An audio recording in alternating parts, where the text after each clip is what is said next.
Hi there, welcome to Biswaroop's Project Fitness. I'm Biswaroop Mitra. For those of you who don't know me, I'm a fitness trainer and Muay Thai enthusiast. So today I'm going to show you a set of exercises that you can use for calorie burning and developing upper and lower body strength as well as core strength. Now each of these exercises is going to have 3 sets. Yes, this is not a time-based exercise. It's going to be based on reps and sets, and how you go about this workout will depend on whether you're a beginner or if you're used to fitness. Now these are all body weight exercises, so you don't really need to have access to a gym. You can do these at home, or if you're traveling, then any place that you find convenient. Now this is going to be an intense workout, so please make sure that you're warmed up well and that you're healthy enough to actually work out. Now for beginners, I'd suggest a rep count of 10 in each set, and between 2 working sets I'd suggest a rest time of 20 to 30 seconds, but try your best to not cross the 30-second mark. For people who are used to fitness, I'd suggest a rep count of at least 15 in each working set and a resting time of not more than 20 seconds between each working set. Once you reach the last exercise and you're done with the 3rd set, that will be the end of the workout. Now let me show you the first exercise. So here we go. To begin with, we'll be doing some calorie burning exercises. First, we'll do some jumping jacks.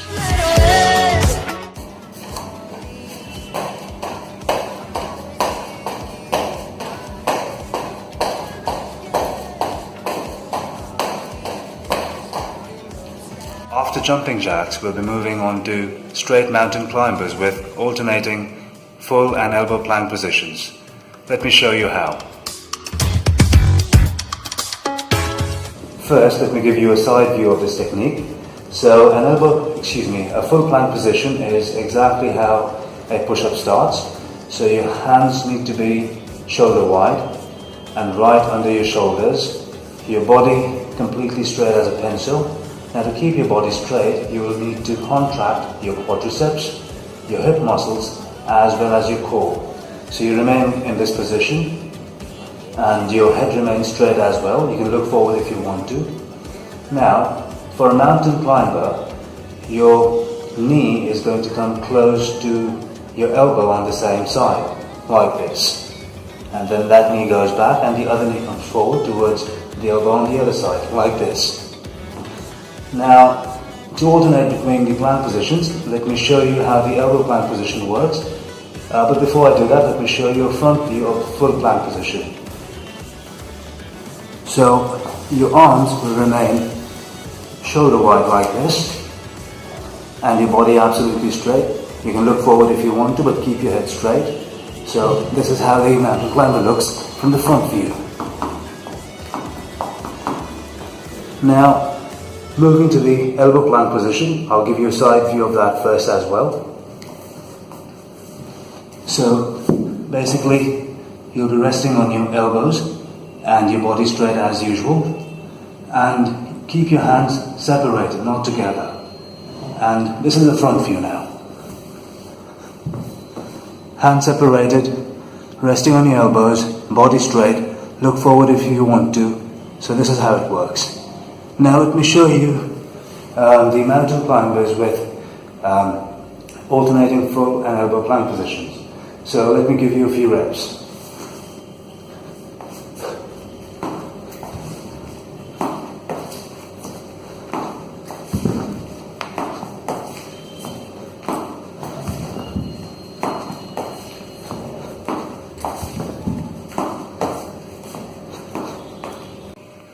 So that's how this exercise works. Now, mountain climbers in each plank position is going to be counted as one single rep. Now, let's move to the strength exercises. Now, moving on to the upper body strength exercises, we'll be doing push-ups with standard grip, wide grip, and diamond push-ups as well.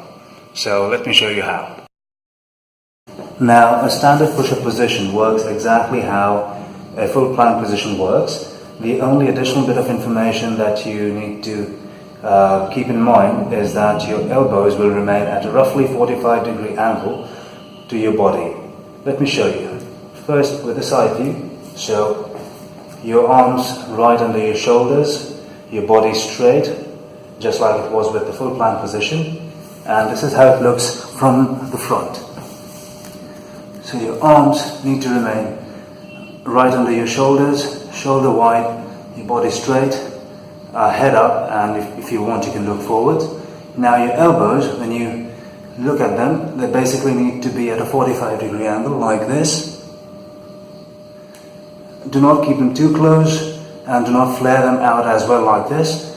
A 45-degree angle would work fine. So this is how it looks when you perform the reps. Down, all the way up, down and up, down and up, down and up. Moving on to the wide grip and diamond push-ups, please keep in mind that these two variations are progressions of a standard push-up. So people who are beginners can do 3 sets each of the standard push-ups rather than switching between variations. So you can do 3 sets and then 3 more sets and then 3 more sets. So in total you'll be doing a total of 9 sets. And people who are used to fitness can switch between the variations. So you do 3 sets of standard push-ups and then 3 sets of the wide grip push-ups and finally 3 sets of diamond push-ups. Let me show you the variations now.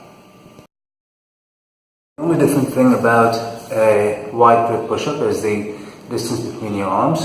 So your arms are going to stay much wider than the standard push-up. You can go wider to challenge yourself.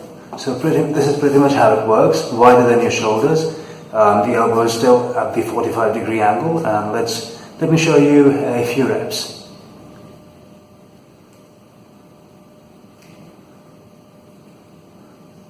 You can go wider if you want to.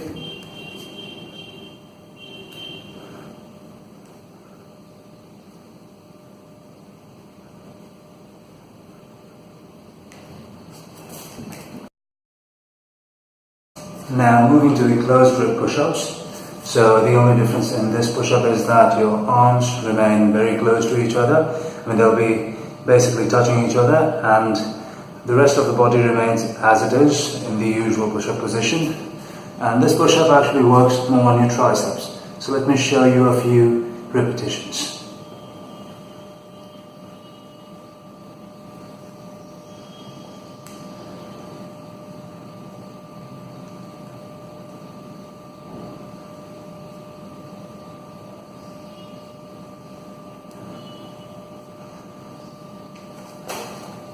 After push-ups, we are going to work on some strength exercises for the legs. So let's get started with some regular squats.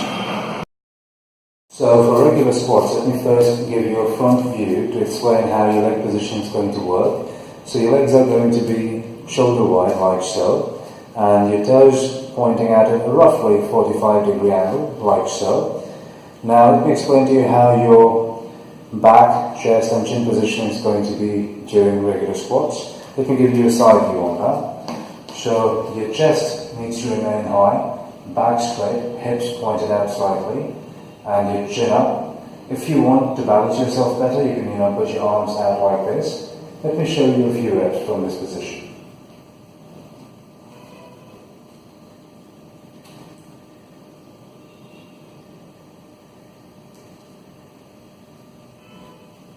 Now, after squats, we move on to some lunges. Beginners can do standing lunges, and people who are intermediates or higher can go for plyometric lunges. Now, when you're doing standing lunges, the focus is going to be more on your back leg. First, show you how standing lunges work. So you get into lunge position, one leg back and the other front, your back straight. You can put your arms behind your head and lock fingers. So let me show you a few reps from the side view, and then I'll show you the front view as well. So here we go.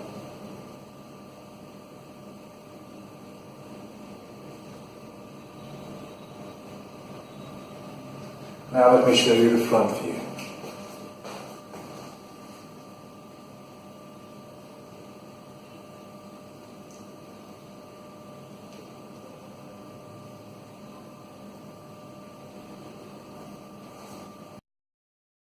Now, moving on to plyometric lunges, let me give you a side view first.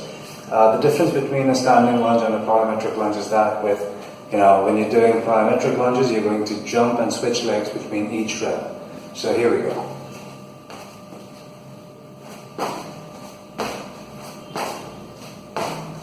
Now let me give you a front view.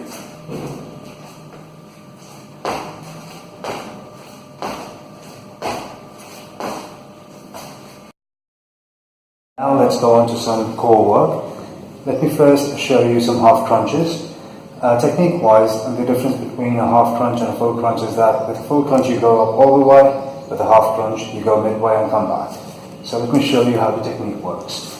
So your knees forward like so, your back and your neck straight. You keep your head off the ground, hands on your shoulders, crisscross. Now let me show you a few reps. And when you go up, make sure you're looking at the ceiling and so you don't end up bending your head forwards or backwards. So here we go.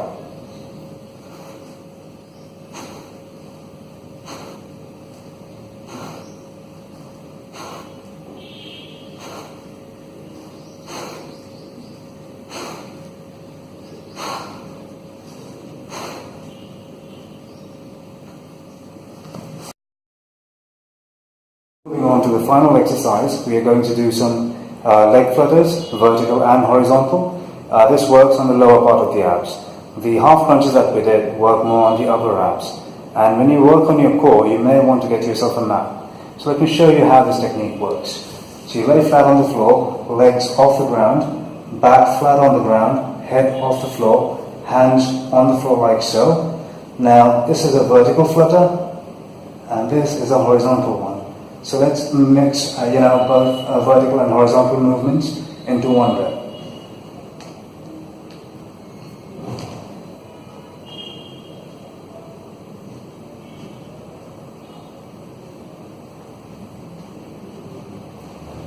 So, this is the workout I wanted to show you today. If you liked the workout and the video, please click on subscribe. I'll see you next time with more updates. Cheers!